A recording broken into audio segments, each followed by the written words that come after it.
हरे कृष्णा। हम श्रीमद् भगवद गीता के पंचम अध्याय कर्मयोग कृष्ण भावना भावित कर्म इसकी पुनरावृत्ति कर रहे हैं, रिवीजन कर रहे हैं। इस पर आज हमारा दूसरा दिवस है। पिछली कक्षा में आपने श्लोक संख्या 9 तक पढ़ा था, राइट? आप समझ रहे थे कि एक योग युक्त व्यक्ति कैसा होता है। वो समझता है कि ये जो इंद्रियों से कार्य करते हुए, राइट, देखते, सुनते, स्पर्श करते, सूंघते, खाते, चलते फिरते, सोते, श्वास लेते हुए भी वो जानता है कि मैं कुछ नहीं करता। भौतिक इंद्रियां अपने अपने विषयों में प्रवृत्त हैं और मैं इन सब से पृथक हूँ, शरीर से अपने आप को अलग देख रहा है, राइट। इसको प्रभुपाद जी सिंपल भाषा में बताते हैं कि वो समझ रहा है कि प्रत्येक वस्तु कृष्ण की है और ये शरीर भी कृष्ण की है। तो ये जो इंद्रियां हैं इनका सही उपयोग क्या है कि इसको मैं कृष्ण की सेवा में लगाऊं, राइट। और हर वस्तु क्योंकि कृष्ण की है इसलिए उसको कृष्ण की ही सेवा में वो लगाता है। इस प्रकार से वो व्यस्त है, ऐसा नहीं है एक जगह बैठा हुआ है, व्यस्त है, अपने इंद्रियों से क्रियाएं कर रहा है, लेकिन वो कृष्ण की सेवा में रत है। आध्यात्मिक व्यस्तता है वो, राइट। यहाँ पर तो आप इसको भक्ति से समझ रहे हो, लेकिन सांख्य, अब इसको यहाँ से हम आगे आज पढ़ेंगे। भक्ति में तो आप इसको समझ पा रहे हो, राइट। भक्ति योग में व्यक्ति किस प्रकार समझ रहा है, सांख्य योग में व्यक्ति से कैसे समझता है, क्योंकि भगवान इसी बात को समझा रहे हैं कि ये दोनों एक ही हैं। अगर आप इधर आइए वापस, भगवान ने क्या कहा कि ये जो कर्म त्याग है अर्थात संपूर्ण कर्म से त्याग अर्थात सांख्य योग या ज्ञान योग या जो कर्म योग है या भक्ति युक्त कर्म है, दोनों से ही मुक्ति प्राप्त होती है, दोनों ही मुक्ति के लिए उत्तम है। लेकिन इनमें से भी कर्म के परित्याग से अर्थात संपूर्ण संन्यास से भक्ति युक्त कर्म श्रेष्ठ है। फिर आप भगवान ने आपको बोला कि देखो जो बाला है, जो शिशु हैं, जो कम जानते हैं वो इनको अलग कहते हैं, लेकिन जो वाकई पंडित है वो जान रहा है कि यदि एक में भी स्थित होते हैं तो दोनों का फल उससे प्राप्त होता है। दोनों का फल क्या है? आत्म साक्षात्कार। तो सांख्य के जो विद्यार्थी हैं वो इस बात को कैसे समझते हैं, इसको एक बार आप देखिए। तो सांख्य का विद्यार्थी क्या करता है, प्रकृति के 24 तत्वों का वो अध्ययन करता है, राइट। और ये समझता है कि आत्मा इन 24 तत्वों से अलग वस्तु है, राइट। ना एति करके प्रकृति के 24 तत्वों को वो पढ़ता है और ये समझता है कि आत्मा इनमें से कोई तत्व नहीं है। ना ही वो भौतिक पंच तत्व है, ना ही वो तन्मात्राएं हैं, ना ही कर्मेंद्रियां, ना ही ज्ञानेन्द्रियां, ना ही मन, बुद्धि, अहंकार और महत तत्व। इस प्रकार से 24 तत्व में ये आत्मा नहीं है। यहाँ तक जब वो समझता है तो फिर समझता है कि अगर आत्मा ये भौतिक तत्व नहीं है, राइट, आत्मा कैसा तत्व है? दिव्य तत्व है। और ये समझता है कि आत्मा की जो क्रियाएं हैं, राइट, ये जो भौतिक क्रियाओं से आत्मा का कोई सरोकार नहीं है। यहाँ तक समझ रहे तो अपने अध्ययन में यहाँ तक समझते हैं, शोध में यहाँ तक पहुंचते हैं कि आत्मा इस भौतिक जगत का नहीं है। यहाँ तक वो पहुंच जाते हैं और फिर समझते हैं कि क्योंकि आत्मा इस जगत का नहीं है इसलिए आत्मा का हर कार्य परमात्मा संबंधी होना चाहिए, राइट। यहाँ पर आस्तिक सांख्य की बात हो रही है, अर्थात आस्तिक सांख्य में प्रकृति के 24 तत्व, आत्मा और परमात्मा, राइट, ये 26 तत्वों का अध्ययन किया जाता है। तो वो समझता है कि आत्मा जो है भौतिक तत्वों का नहीं बना है, इससे अलग है, इसका हर कार्य दिव्य होना चाहिए, परमात्मा से संबंधित होना चाहिए। इतना वो समझते हैं। इस प्रकार से वो इस जगत के मूल को ढूंढते हैं अर्थात परमात्मा को, और फिर समझते हैं कि आत्मा का हर कार्य दिव्य होना चाहिए, परमात्मा संबंधी होना चाहिए, और फिर वो परमात्मा की सेवा में रत होते हैं, राइट। इसी प्रकार से, राइट, आप समझ रहे हो? तो ये प्रोसेस अलग अलग है लेकिन एंड पॉइंट सेम है, राइट। भगवान की सेवा करना, वो परमात्मा की सेवा करते हैं। भक्ति योग में जो भक्त है शुरुआत से ही गुरु की आज्ञा से भगवान की सेवा में रत हो जाता है, राइट। वो समझता है मैं भगवान का दास हूँ, इसलिए मेरा एकमात्र कर्तव्य है कि मैं भगवान की सेवा करूं। आप इसको समझ रहे हैं? कोई ना हाँ कह रहा है, कोई ना कह रहा है। देखो मैं परमात्मा नहीं हूँ, मतलब मुझे आपको बताना पड़ेगा। हाँ, तो आप इसको समझ रहे हैं, राइट, कि जो योग युक्त व्यक्ति है वो कृष्ण की सेवा में रहता है, राइट, और आध्यात्मिक रूप से वो व्यस्त रहता है। अब पिछली कक्षा के प्रश्न से मुझे ये लगा था कि ऐसा लगता है कि शायद भक्तों को कर्मयोग स्पष्ट नहीं हुआ है। ऐसा है क्या? कर्मयोग स्पष्ट नहीं हुआ है? क्योंकि देखिए अभी भगवान इन श्लोकों में वर्णन कर ही रहे हैं कि व्यक्ति जो योग से युक्त है वो किस प्रकार से कर्म करे कि उसको मुक्ति लाभ हो जाए, राइट। इसी प्रश्न का उत्तर दिया जा रहा है कि कर्म करते हुए व्यक्ति मुक्ति को किस प्रकार प्राप्त कर ले, मोक्ष किस प्रकार प्राप्त कर ले। ठीक है, तो उसी के लिए यहाँ पर कुछ उदाहरण मैं आपको दे रही हूँ। यहाँ पर एक उदाहरण है, एक बिजनेसमैन है, इसको कर्म करने में रुचि है और इसे जो धन आता है उस धन को वो भगवान की सेवा में, जगन्नाथ जी की सेवा में अर्पित कर देते हैं, दान दे देते हैं। अब आप मुझे बताइए कि ये कर्मयोग का उदाहरण है या भक्ति योग का उदाहरण है, किस चीज का उदाहरण है? चार्ट में बताइए मुझे आप कि कर्मयोग का उदाहरण है या भक्ति योग का उदाहरण है। चार्ट अलाउड है ना? Okay okay. पूजा माता जी कह रही है कर्मयोग, अमरावती माता जी कह रही है भक्ति योग, राहुल प्रभु जी कहते हैं मे बी कर्मयोग। ओके, कृष्णा माता जी इज ऑन भक्ति योग साइड, रेणुका माता जी कहते हैं कर्मयोग करते हुए भक्ति। सो आप देख रहे हैं ये तो कर्मयोग है और भक्ति में भी तो हम दान करते हैं, तो क्या ये भक्ति नहीं है? ये कर्मयोग है, भक्ति भी है लेकिन शुद्ध भक्ति नहीं है। राइट, कर्मयोग का उदाहरण है ये, व्यक्ति अपने धन को भगवान की सेवा में लगा रहा है लेकिन उसकी आसक्ति का वो क्या कर रहा है, बेसिकली उसको कर्म करने में इंटरेस्ट है। ठीक है, अब कर्मयोग के और थोड़े क्लियर इंस्ट्रक्शंस है, उसको भी देखेंगे हम अभी। अब एक यहाँ पर देखिए दूसरा उदाहरण, एक माता जी हैं, राइट, उनका एक छोटा बेबी भी है, बच्चा भी है। माता जी क्या करती हैं, सुबह उनकी दिनचर्या में जप के लिए उन्होंने समय निकाला, सुबह वो हरे कृष्ण महामंत्र का जप करती हैं, राइट, अर्चा विग्रह की सेवा करती हैं, अपने ठाकुर जी के लिए भोजन भी बनाती हैं, भोग लगाती हैं, प्रसाद पाती हैं और गीता कक्षा में भी वो राइट सुन रही हैं, गीता भी वो सुनती हैं। तो ये जो कार्य है, अब ये कर्मयोग के कार्य है या भक्ति योग के कार्य है? बताइए, ये भक्ति योग है या कर्मयोग है? अब इसमें क्या है आप लोग लिख के बताइए। भक्ति योग, ओके, स्वरूपा माता जी इज लाइक भक्ति योग, राहुल प्रभु जी कह रहे हैं कि भक्ति योग है। ओके, दो ही आंसर, कृष्णा माता जी ऑन भक्ति, रेणुका माता जी भी भक्ति योग, अमरावती माता जी भक्ति योग। यस, ये भक्ति योग की क्रिया है, राइट, शुद्ध भक्ति के अंगों का पालन हो रहा है, नाम जप, राइट, भगवान का अर्चन, कथा श्रवण, प्रसाद खाना, ये सब क्या है, शुद्ध भक्ति के अंग है, राइट। सो ये जो है तो कर्मयोग, ये तो कर्मयोग का उदाहरण है और ये भक्ति योग का उदाहरण है, राइट। लेकिन क्या ये जो पहला वाला उदाहरण है इसमें भक्ति नहीं है? भक्ति है, क्योंकि भगवान की सेवा में जा रहा है वो चीज, राइट। पर क्या कहेंगे, ये भक्ति की शुद्ध क्रिया है क्या? शुद्ध अंग भक्ति के जो नवदा भक्ति में जो शुद्ध अंग बताए गए, राइट, भक्ति के 9 अंग क्या है? वो श्रवण, कीर्तन, स्मरण, राइट, अर्चन, फिर दास्यम, पाद सेवन, सख्यम, आत्मनिवेदन और एक रह गया वंदनम। इस प्रकार से जो 9 चीजें बोली गई हैं वो शुद्ध भक्ति के 9 अंग हैं, वो तो ये नहीं है, राइट। तो ये क्या है? कर्मयोग है, लेकिन इसको भक्ति का बिगिनर लेवल कहते हैं। भगवान कहते हैं कि जब आप मेरे लिए भक्ति का अभ्यास नहीं कर पा रहे हो तब आप मेरे लिए कर्म करो। ठीक है, तो ये क्या कहेंगे? भक्ति का बिगिनर लेवल ऑफ भक्ति, जिसमें व्यक्ति राइट कर्म कर रहा है भगवान की सेवा हेतु, समझ रहे हैं। लेकिन ये कर्मयोग का उदाहरण है। तो इस प्रकार से आप देखो दोनों में क्या है, राइट, इन दोनों में कुछ तो कॉमन है, राइट। तो कर्मयोग करके ही, मान लो कोई व्यक्ति सिर्फ कर्मयोग ही कर रहा है, क्या उसको शुद्ध भक्ति प्राप्त हो जाएगी? नहीं, उसको अपने इंद्रियों को भगवान की सेवा में डायरेक्टली इंगेज करना ही होगा। तो ऐसे कर करके, इस प्रकार से कर्मयोग कर करके उसके चित्त की जो चित्त है वो और पवित्र होगा, फिर उसके बाद वो भक्ति के, शुद्ध भक्ति की क्रियाओं को कर पाएगा, राइट। इसको भगवान 12वें अध्याय में स्पष्ट करते हैं। तो कुछ कुछ आपको समझ आया क्या थोड़ा डिफरेंस है कर्मयोग और भक्ति योग में? कर्मयोग क्या है? भक्ति योग का बिगिनर लेवल है, राइट। इससे आगे और आगे बढ़ने के लिए व्यक्ति को भक्ति योग का सहारा ही लेना पड़ता है, जो शुद्ध भक्ति की क्रिया है उनको करना पड़ता है।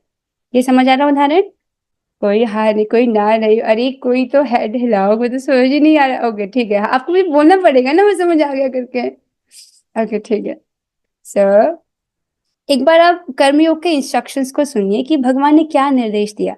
जब भगवान कहते हैं कर्मयोग किस प्रकार से करो, और अध्याय 3 में इस प्रश्न का उत्तर देते हुए भगवान कहते हैं कि हे अर्जुन, अपने सारे कार्यों को मुझ में समर्पित करके, सभी कार्य को मुझ में समर्पित करके, मेरे पूर्ण ज्ञान से युक्त होकर, अर्थात कृष्ण भावनामृत के ज्ञान से युक्त होकर, ठीक है, भौतिक लाभ की आकांक्षा से रहित होकर, वो व्यक्ति किसी लाभ और हानि की आकांक्षा से रहित होकर के कार्य करता है और स्वामित्व के किसी दावे के बिना, अर्थात वो समझता है कि वो स्वतंत्र करता नहीं है।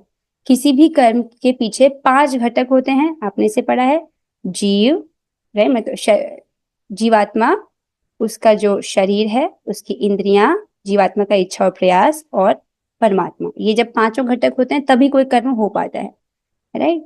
जैसे कोई कार्य में 5 इन्वेस्टर्स हैं और एक इन्वेस्टर सोचे कि सारा प्रॉफिट मैं ले लूं, तो वो चोर हुआ कि नहीं? तो वो समझता है, इसी प्रकार से जो जीव है वो समझता है कि मैं स्वतंत्र करता नहीं हूँ, राइट। इस प्रकार से समझता है। ठीक है, तो अब समझ रहे कर्मियों के इंस्ट्रक्शंस क्या हैं। इस प्रकार से जो है व्यक्ति को कर्म करना है। सो आई होप आपको ये थोड़ा रिवाइज हुआ होगा कर्मियों कैसे करने हैं। बस मैं एक चीज, थर्ड पॉइंट को यहाँ पर हाईलाइट करना चाहूंगी, भौतिक लाभ की आकांक्षा से रहित होकर के, राइट। ना तो भौतिक लाभ, ना तो भौतिक हानि। क्यों? तो फिर वो कर्म किस इच्छा से करता है?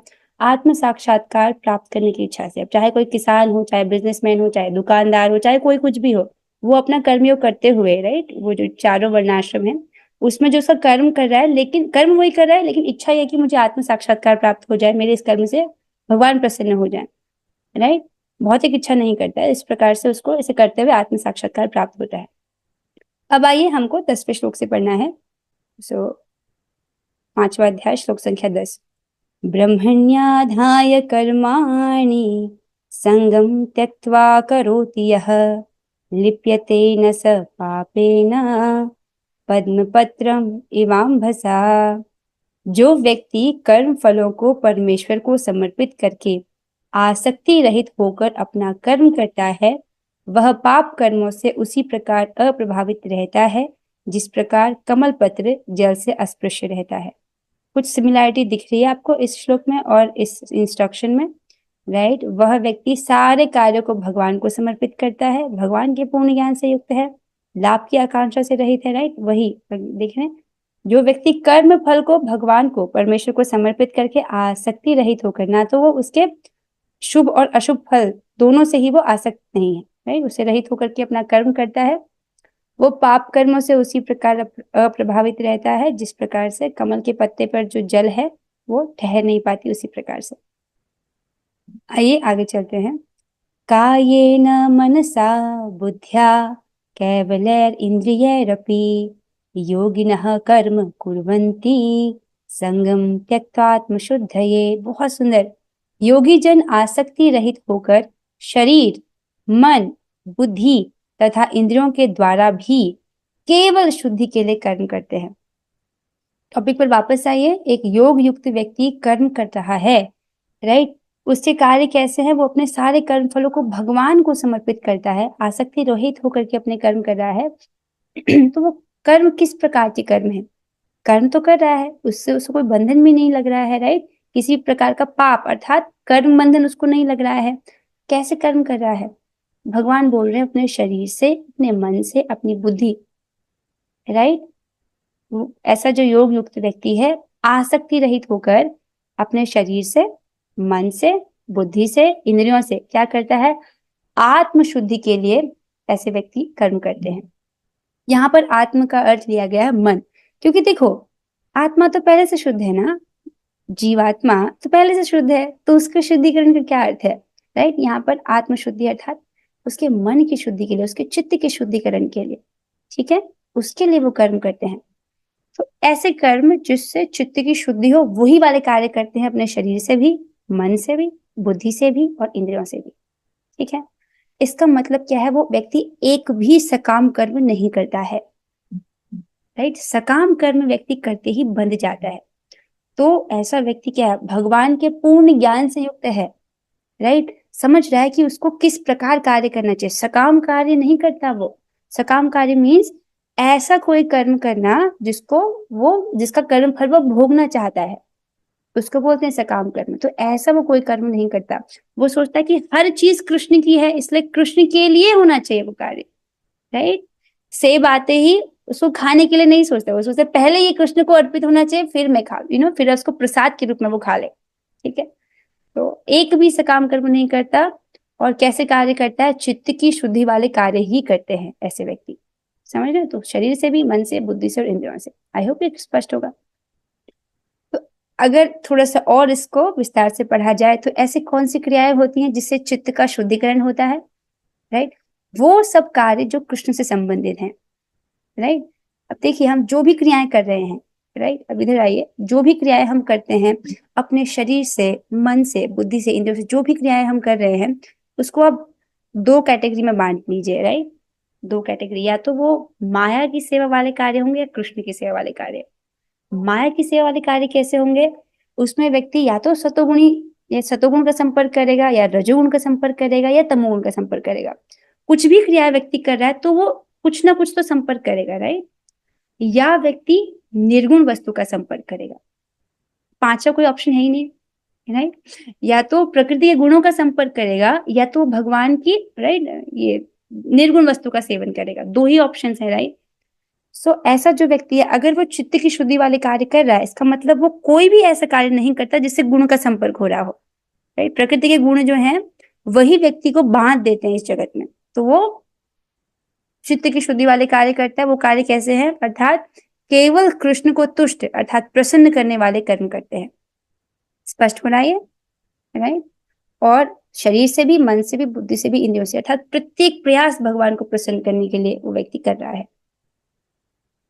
आगे चलते हैं। युक्तः कर्म फलं त्यक्त्वा शान्तिम् आप्नोति नैष्ठिकीम् अयुक्तः काम कारेण फले सक्तो निबध्यते। निश्चल भक्त शुद्ध शांति प्राप्त करता है क्योंकि वह समस्त कर्म फल मुझे अर्पित कर देता है, किंतु जो व्यक्ति भगवान से युक्त नहीं है और जो अपने श्रम का फल कामी है वह बंध जाता है।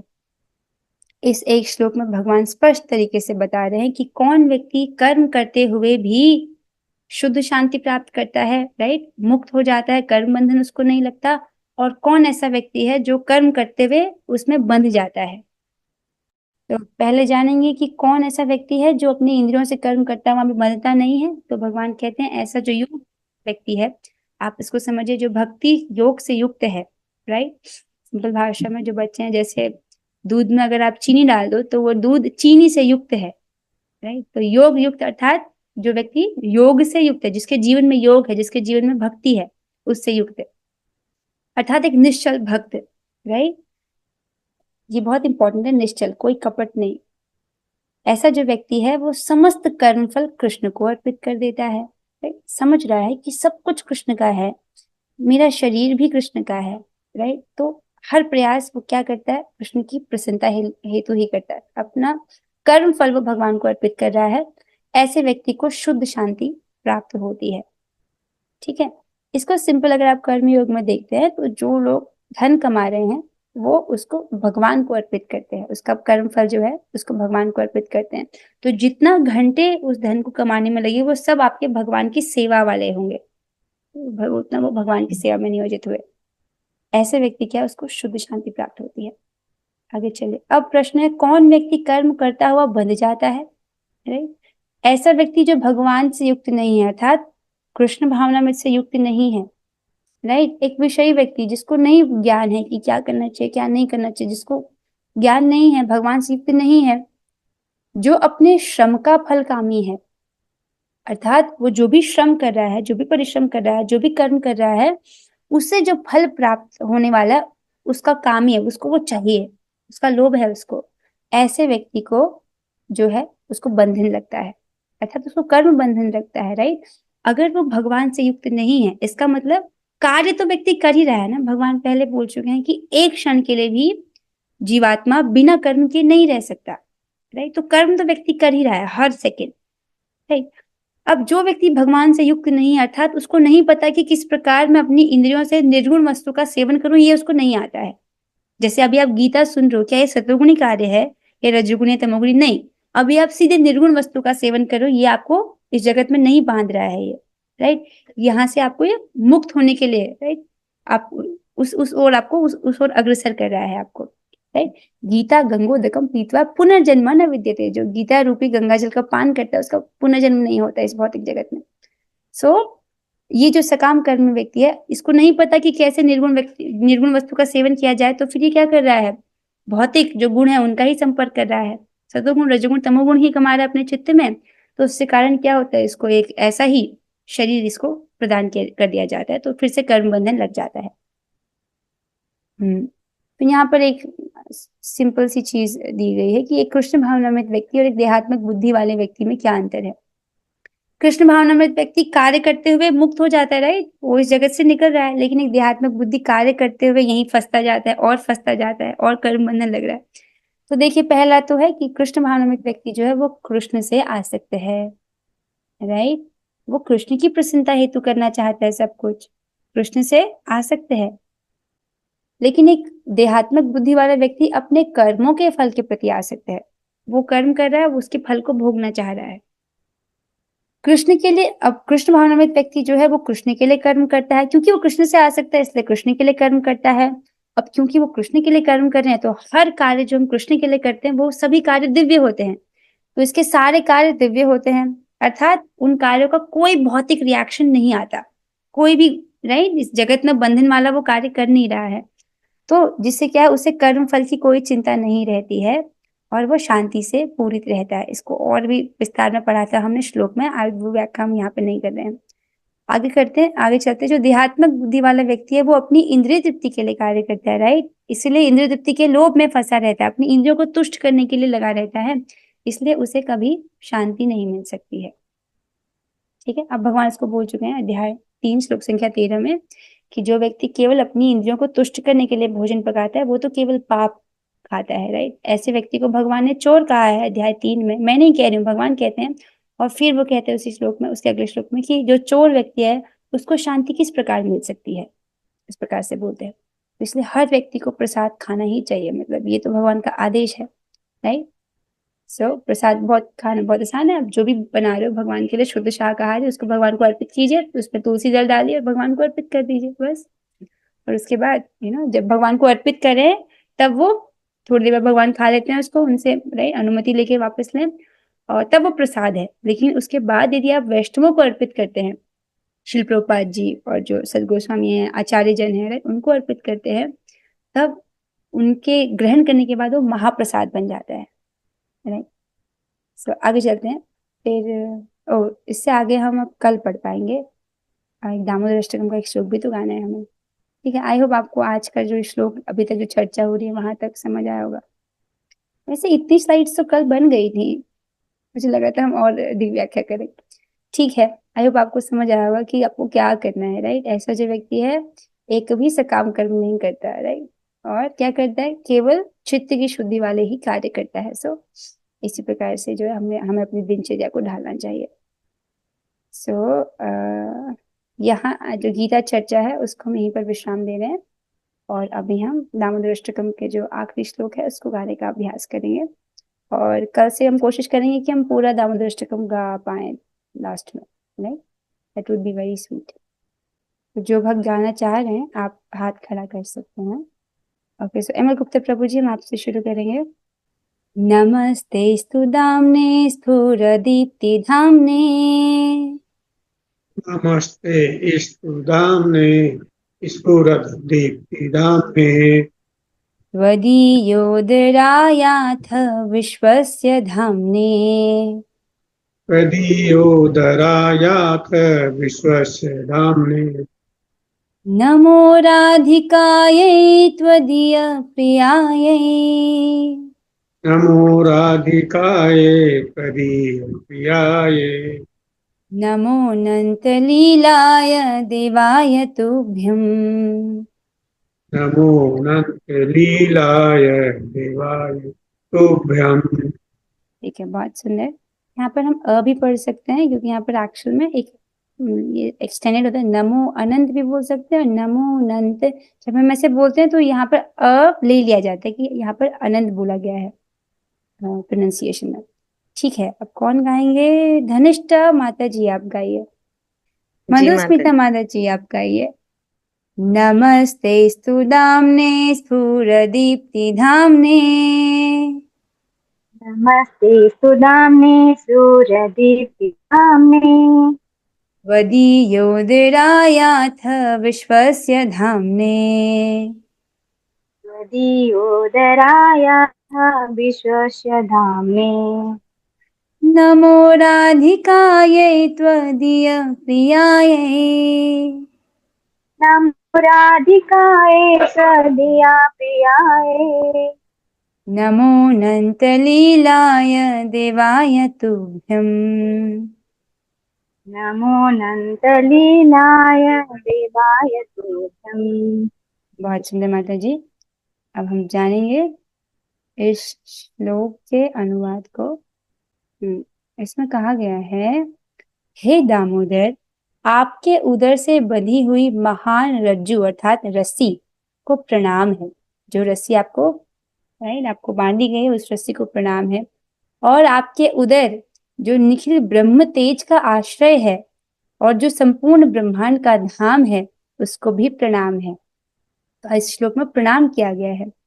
राइट, भगवान क्या है? सब चीजों के आश्रय हैं, यहाँ तक कि ब्रह्म ज्योति के भी आश्रय हैं। तो आपके उदर को प्रणाम है। श्रीमती राधिका जो आपको अत्यंत प्रिय हैं, उन्हें भी प्रणाम है। और हे अनंत लीलाएं करने वाले भगवान, आपको प्रणाम है। और श्रीमती राधा रानी को भी प्रणाम किया गया है और भगवान को भी प्रणाम किया गया है। तो बहुत सुंदर श्लोक है जिसमें भगवान को प्रणाम किया गया है।